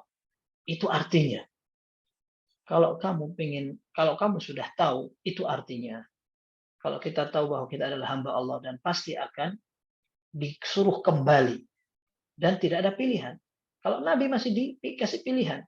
Dalam hadis yang sahih dikatakan, "Ma min nabiyyin illa wa khuyyir," atau kama qala Rasulullah dalam sebuah hadis yang sahih disebutkan bahwa seorang nabi akan dikasih pilihan, kamu mau meninggal sekarang atau bagaimana begitu. Akan tetapi kita tidak ada pilihan sama sekali. Sehingga kalau sudah tahu seperti itu, فَلْيَعْلَمْ أَنَّهُ مَوْقُوفٌ وَمَنْ عَلِمَ أَنَّهُ مَوْقُوفٌ فَلْيَعْلَمْ أَنَّهُ مَسْئُولٌ وَمَنْ عَلِمَ أَنَّهُ مَسْئُولٌ فَلْيُعِدَّ لِلسُّؤَالِ جَوَابًا وَلِلْجَوَابِ صَوَابًا. Barang siapa yang tahu bahwa dia akan menghadap Allah, pasti dia akan diberhentikan oleh Allah. Kalau dia akan diberhentikan Allah, berarti dia akan ditanya. Kalau dia ditanya, maka dia akan kalau seandainya dia tahu dan sadar dia akan ditanya oleh Allah, maka hendaklah dia mempersiapkan jawabannya. Kalau seandainya dia ingin memberikan jawaban terbaik, maka hendaklah dia mempersiapkan jawaban yang benar. Maka orang tua tadi mengatakan, famal hila. Kalau begitu apa solusinya? Qala yasira. Kata Hasan al-Basri, gampang. Tuhsinu fima baqi, yaghfir laka fima madha. Kamu tinggal memperbaiki sisa umurmu dan kamu akan diampuni oleh Allah Subhanahu wa taala yang telah lalu. Fa innaka in ahsanta fima baqi yaghfir laka ma madha wa ma baqi wa in asa'ta fima baqi la yaghfar laka fima madha wa fima baqi. Kalau kamu perbaiki akhir hayat, kamu akan diampuni yang lalu dan yang akan datang. Tapi kalau kamu tidak perbaiki, bahkan kamu melakukan keburukan di akhir hayat, maka kamu akan dituntut, dihukum dari yang lalu dan yang akan datang. Kalau realita yang terjadi di masyarakat juga demikian. Orang Arab mengatakan, man syabba ala syai'in syaba alaih. Wa man syaba ala syai'in mata alaih. Barang siapa yang memiliki sebuah kebiasaan di waktu muda, kebiasaan ini biasanya akan berlanjut sampai tua. Dan orang yang memiliki kebiasaan di waktu tua, biasanya dia akan mati sampai dalam kondisi itu. Na'udzubillah, kalau seandainya ada orang mendapatkan kondisi yang mengenaskan ketika di akhir hayat. Dan ini terbiasa sesuai dengan pembawaan. Ada orang tua, sampai tua, dia tetap bisa beribadah kepada Allah. Tapi tergantung itu. Tergantung selama masa mudanya bagaimana dia membiasakan diri. Dalam hadis yang disebutkan oleh Ibnu Rajab Al-Hambali, di antara hadis Arba'in Nawawi disebutkan, ihfazillah yahfazuk. Peliharalah Allah, maka Allah akan melihara. Maksudnya, peliharalah ketentuan Allah, engkau akan dipelihara oleh Allah Subhanahu wa taala. Kata Ibnu Rajab Al-Hambali, di antara bentuk pemeliharaan Allah, terkadang seseorang dijaga waktu masa tuanya. Disebutkan ada orang yang usianya sampai 100 tahun. 100 tahun dia masih segar, masih bahkan bisa melompat. Orang sampai terheran-heran ketika beliau ditanya, ini antum kok Masya Allah ngalahkan anak muda, sudah 100 tahun. Zaman sekarang nggak usah 100 tahun, 70 tahun aja udah bingung, udah gemetaran di jalan. Ini 100 tahun masih bisa lompat. Untuk apa?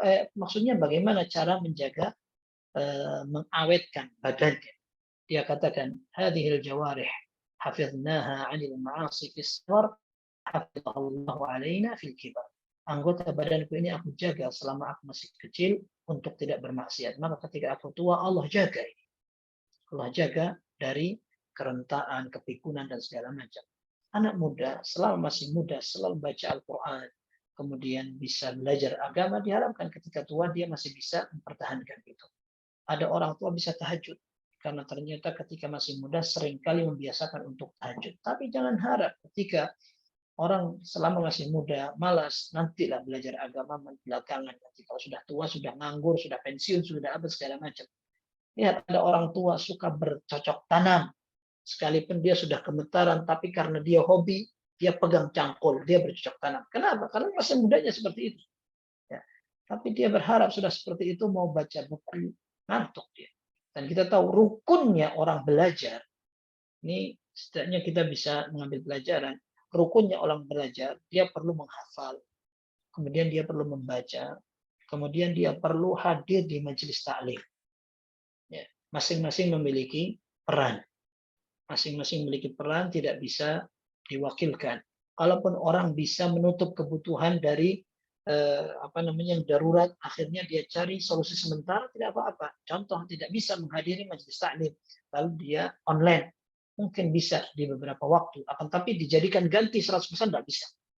Karena majelis taklim memiliki keistimewaan yang tidak bisa didapatkan hanya sekedar online, apalagi rekaman dan YouTube live dan segala macam. Ya. Para ulama menyebutkan bahwa hadis yang berkaitan dengan majalis didatangi oleh para malaikat. Ya, ada ketenangannya di situ, kekhusyuan, dan para murid bisa belajar dari seorang guru sehingga dia merasakan bahwa saya ini ternyata masih banyak kekurangan karena banyak maklumat tambahan. Sementara orang membaca sendiri tanpa dibarengi dengan arahan dari seorang alim, maka seringkali kesalahannya lebih banyak dari yang dipahami secara benar. Membaca juga demikian.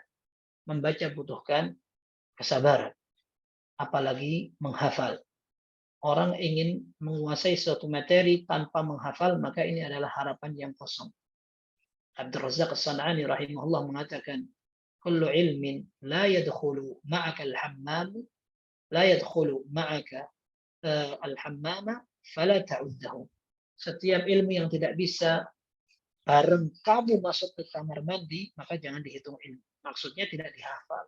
Karena nggak mungkin ada orang membawa mushaf, membawa buku agama masuk ke dalam kamar mandi. Katanya maksudnya adalah ilmu yang dihafalkan. Orang tidak punya ilmu yang dihafalkan, maka dia akan susah untuk menguasai materi itu. Ihfaz fakullu hafizin imam. Hafalkan, karena masing-masing orang yang menghafal adalah orang terdepan, orang yang imam dan sebagainya. Maksudnya untuk mempelajari kita butuh tenaga, butuh kesabaran, menghafal, membaca, memahami dan sebagainya. Dan jangan putus asa. Kita memiliki satu tekad dalam hadis yang diriwayatkan oleh Imam Muslim. Ihris ala ma yanfa'uk wasta'in billahi wala ta'jaz. Bersungguh-sungguhlah, bersemangatlah untuk mengerjakan segala aktivitas yang bermanfaat untukmu. Dan mintalah pertolongan kepada Allah. Dan yang ketiga, wala ta'jiz, jangan menyerah.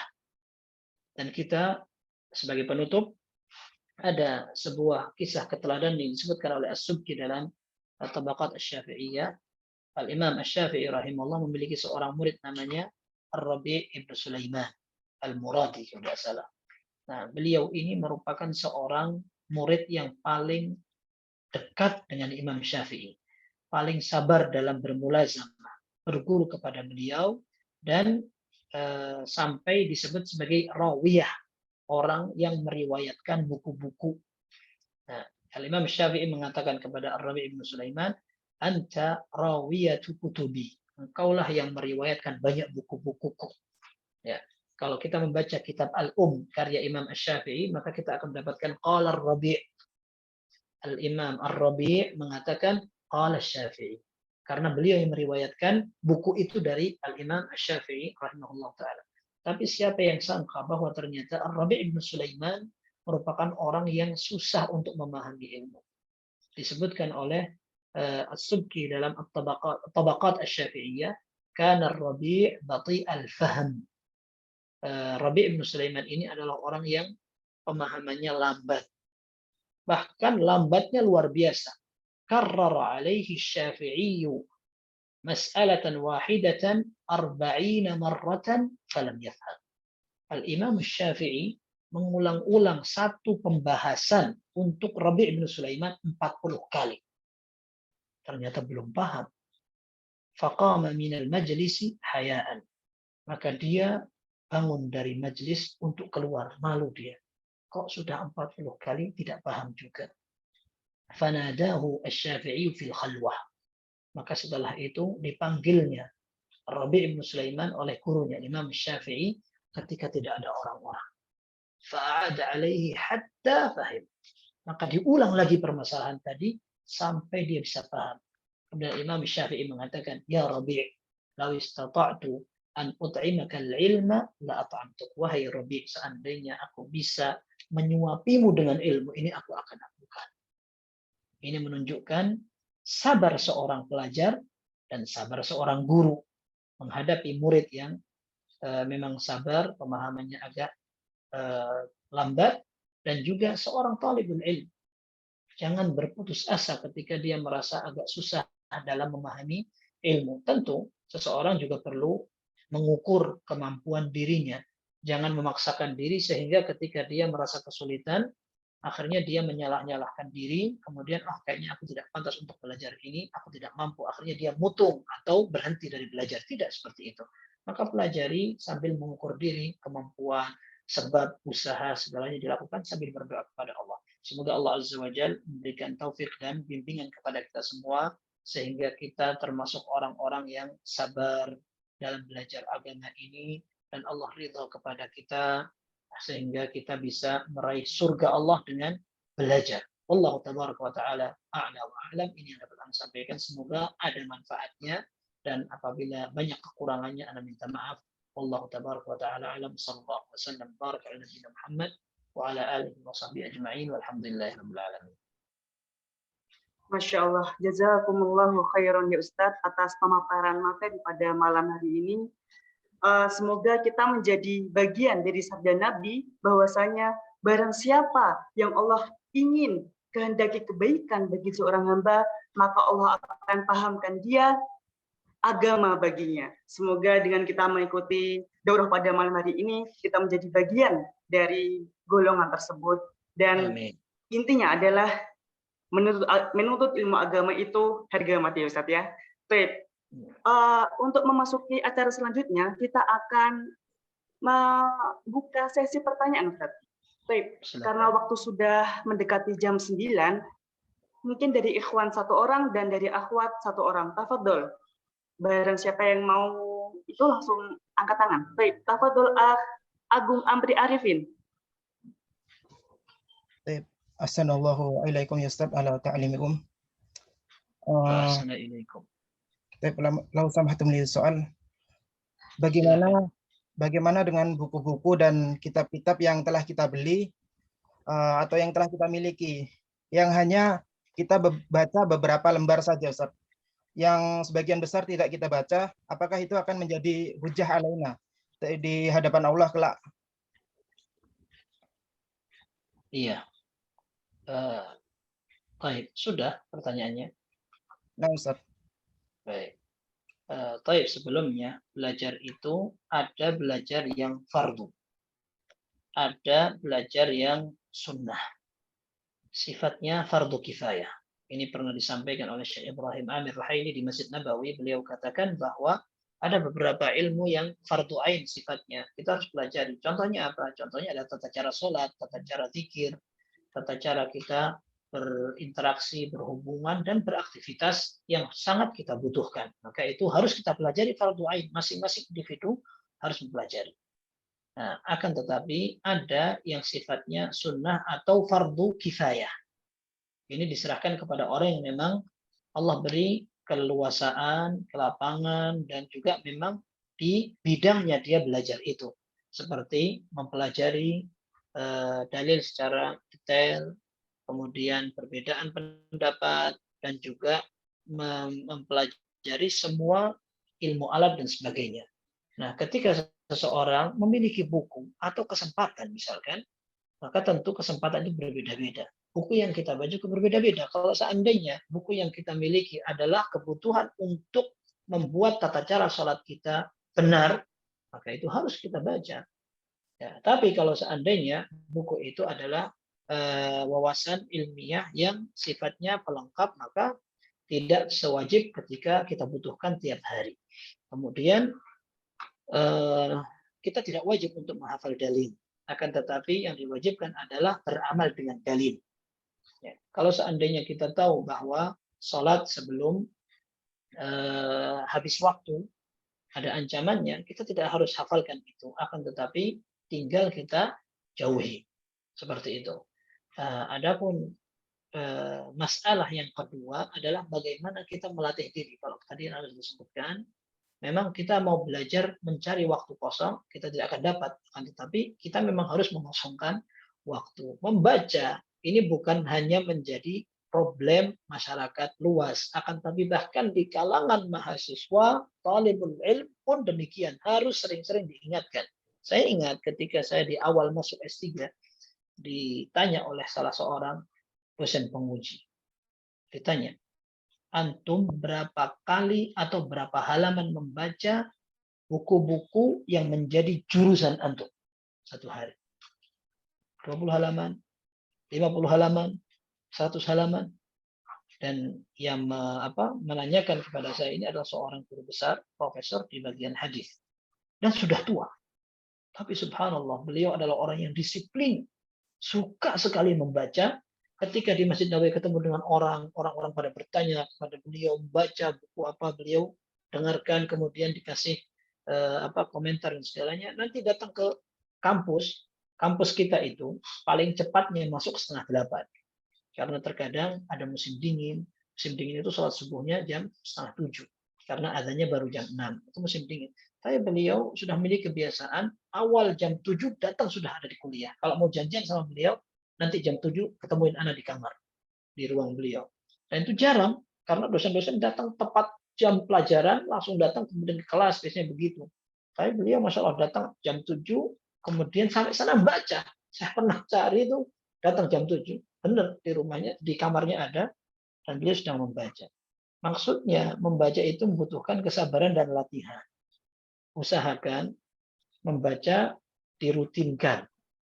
Kalau kita mengatakan membaca itu hanya sekedar pas kita butuh, maka rata-rata kita akan tinggalkan kebiasaan membaca. Tapi kalau kita rutinkan setiap hari, saya harus membaca meskipun cuma 5 halaman, insya Allah itu bisa habis.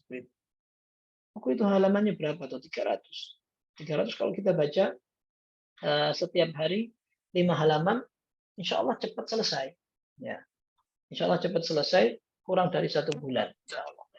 Ya, tapi masalahnya karena kita tidak membiasakan. Apakah menjadi hujjah menjadi bumerang nanti pada hari kiamat, ditanya oleh Allah Subhanahu wa taala, semua akan ditanyakan oleh Allah. Kita menggunakan uang kita untuk beli buku, akan ditanya oleh Allah Subhanahu wa taala. Tapi wallahu alam kriterianya seperti yang tadi kita sebutkan. Kalau memang itu menjadi kebutuhan yang primer, maka kita memang diwajibkan dan ditekankan sekali untuk mempelajari itu. Wallahu a'lam bishawab.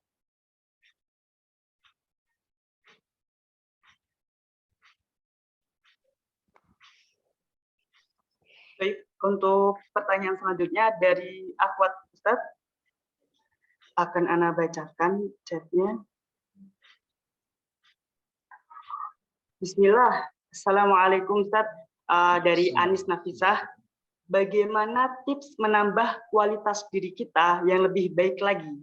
Dan di tengah proses, seringkali banyak godaan yang membuat kita malas untuk melaksanakan kegiatan harian yang sudah di-list. Bagaimana cara menghilangkan rasa malas itu, Ustaz? Syukron wa barakallahu fikum, Ustaz. Wa barakallahu fikum. Yang pertama, ketika kita memiliki rencana yang di-list akan dikerjakan sebagai agenda harian, hendaklah tidak berlebihan. Kalau kita buat rencana berlebihan, untuk menjaga istiqamahnya berat. Contoh, hari ini anak akan tahajud, minimal 5 rakaat. Kemudian hari ini anak akan membaca Al-Quran sambil menghafalkan, minimal 1 halaman. Kemudian baca buku minimal 50. Kemudian anak akan hadir pengajian, minimal 2 pengajian. Kemudian anak akan mengunjungi orang tua, membantu, dan sebagainya. Kemudian anak akan menghasilkan banyak sekali. Tapi hari pertama, ngos-ngosan. Hari kedua, setengah mati. Hari ketiga, bolong. Lanjutnya akan semakin keseok-seok, akhirnya kesulitan. Ada nasihat yang bagus disampaikan oleh Syekh Shalih Al-Utsaimin hafizahullah. Beliau katakan, ta'amul kibari summus sighar. Makanan untuk orang dewasa seringkali menjadi racun bagi anak kecil. Iya, makan orang dewasa kalau ada sambelnya, untuk anak kecil, wah, lepesan dia. Maksudnya, ini dalam masalah makan saja seperti itu, berarti untuk ilmu juga demikian. Kita nggak sama dengan para ulama. Mereka belajar seharian. Ya, Imam Bukhari, dia bisa sampai keliling-keliling Masyayikh Basrah, kemudian Al-Khatib Al-Baghdadi, membaca buku Sahih Bukhari dari maghrib sampai subuh, hari kedua dari maghrib sampai subuh, hari ketiga dari subuh sampai maghrib, maghrib sampai subuh. Hatam itu Sahih Bukhari 3 hari dibaca. Kalau kita masih berat untuk mempraktikkan itu, ya semampu mungkin, sebisanya, disesuaikan dengan kemampuan kita. Yang kedua, kita perlu mencari lingkungan. Kalau kita tidak punya lingkungan orang-orang yang sregep, yang semangat, kita berat untuk mempertahankan semangat itu. Kalau kita lihat ada orang malas, Ada orang tidur, orang ngobrol, orang ngopi, ayo jalan-jalan, nge-mall segala macam. Baru kita membaca buku, ayo dah nanti aja pulang dari mall. Pulang dari mall sudah capek, akhirnya tidur dan sebagainya. Maka perlu ada orang yang juga sama memotivasi dia. Lihat ada orang baca buku, kita terdorong untuk baca buku. Datang ke masjid, lihat ada orang ngaji Quran, kita akan gampang ngaji Quran.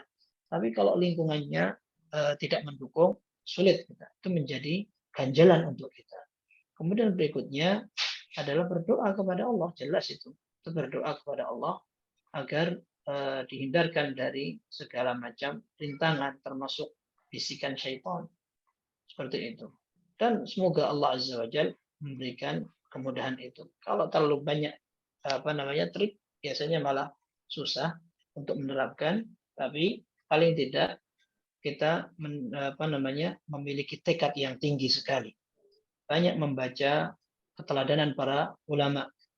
Hukum asalnya orang tua terkadang kasihan kepada anaknya ketika akan belajar. Dan ini dialami oleh Imam Ahmad rahimahullah. Beliau ingin belajar sebelum subuh di musim dingin. Ibunya kasihan. Jangan nanti aja kalau sudah azan subuh. Karena Imam Ahmad ingin keluar sebelum subuh. Dinginnya minta ampun. Ya, di negara Arab, apalagi Irak, dikenal apabila dinginnya luar biasa sudah. Kita pernah rasakan di Madinah sampai 2 derajat. Tapi hanya sebentar aja itu sebelum subuh. Sampai semua lengkap, kita sudah pakai ini apa segala macam. 2 derajat sudah paling parah. Kemudian 4, pernah kita rasakan 7, 8 ketika ujian. Harus semuanya. Mau keluar sebelum subuh berat sekali. Imam Ahmad mau keluar nggak boleh sama itu. Kemudian ada salah seorang ulama mazhab Maliki, kalau tidak salah namanya Abu Muhammad Ibn Tabban. Beliau malam-malam baca buku. Ibunya ngelihat, kamu malam-malam masih baca, tidur sudah. Dia tidak ingin mengecewakan ibunya, akhirnya lampunya ditutupi pakai semacam wadah. Akhirnya beliau pura-pura tidur. Ibunya akhirnya keluar dari kamar, sampai ibunya tidur, dia keluarkan lagi bukunya, dibukanya itu lampu, kemudian baca lagi. Butuh perjuangan, pengorbanan. Semoga Allah Azza wa Jalla membantu dan memudahkan langkah.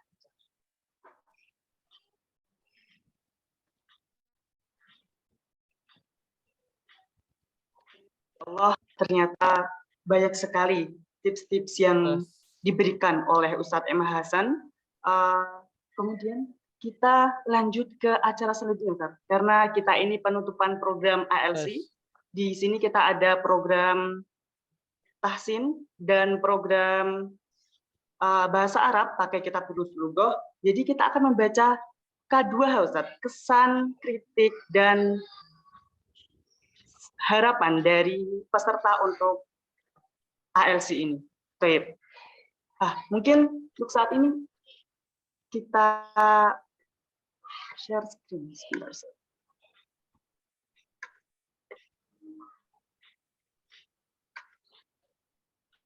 Jadi di sini ada kesan yang diberikan oleh peserta ALC. Alhamdulillah kegiatan ini sangat bermanfaat, apalagi ada koreksi bacaan. Alhamdulillah jadi paham ilmu tajwid. Ini untuk kelas tahsin. Alhamdulillah sangat komunikatif Ustadznya. Jadi anak pribadi mudah menyerap setiap pelajaran bahasa Arab dari Ustadz. Ini untuk kelas bahasa Arabnya. Senang karena bisa belajar tahsin, Masya Allah.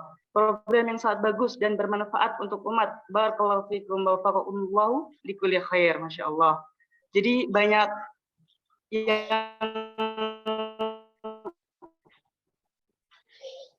positif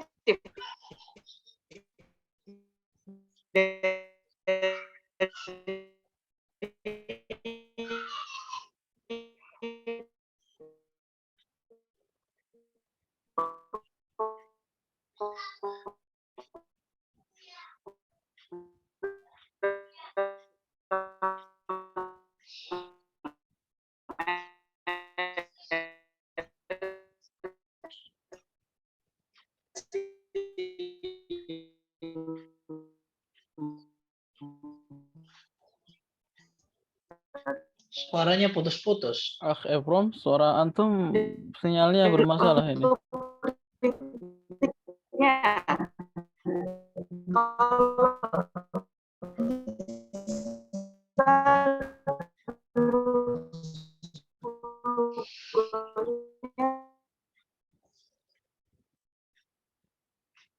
diselesaikan. Ana merasa memang kalau untuk presentasi itu hanya 1 jam aja Ustaz, setiap Jumatnya. Baik. Tafadhol Ustaz Edi. Naam, bismillah. Assalamualaikum warahmatullahi wabarakatuh. Alhamdulillah, Masya Allah, Alhamdulillah. Sekarang kita di penghujung acara MB ya. Nggak terasa, sudah 1 bulan, sudah berakhir. Cukup singkat dari saya, udah malam ini, saya akan bacakan calon penerima beasiswa Bimbel Al-Bulut Learning Center. Ini adalah orang-orang yang terpilih ya, orang-orang yang sangat sregep kalau bahasa kita.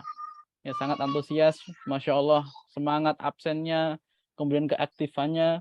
Mohon untuk nama-nama yang ada, NIP, nama lengkap asal daerah, ini nanti segera menghubungi saya ya. Baik, Ustadz Ebram, mungkin dari saya juga mengucapkan terima kasih sekali ya kepada teman-teman semua yang sudah berpartisipasi, juga para relawan yang turut membantu, Masya Allah. Dan kami juga ucapkan jazakumullah khairan, Masya Allah, Ustadz MH yang telah meluangkan waktunya untuk kita, Masya Allah. Jazakumullah khairan. Dan kami juga minta maaf ya kepada teman-teman semua yang kita belum bisa maksimal, karena ini adalah program yang pertama dari MBA. Semoga kedepannya lagi, setiap kita liburan bisa mengadakan lagi. Baik offline, insya Allah kita akan adakan offline insya Allah di semester depan. Mohon doanya. Mungkin itu yang bisa saya sampaikan, Ustadz Ebram. Baik, untuk Ustadz Edi, apakah Antum mau menutup acara pada malam hari ini? Baik, Ana serahkan kepada moderator sekalian untuk menutup acara ini. Barakallahu fiik.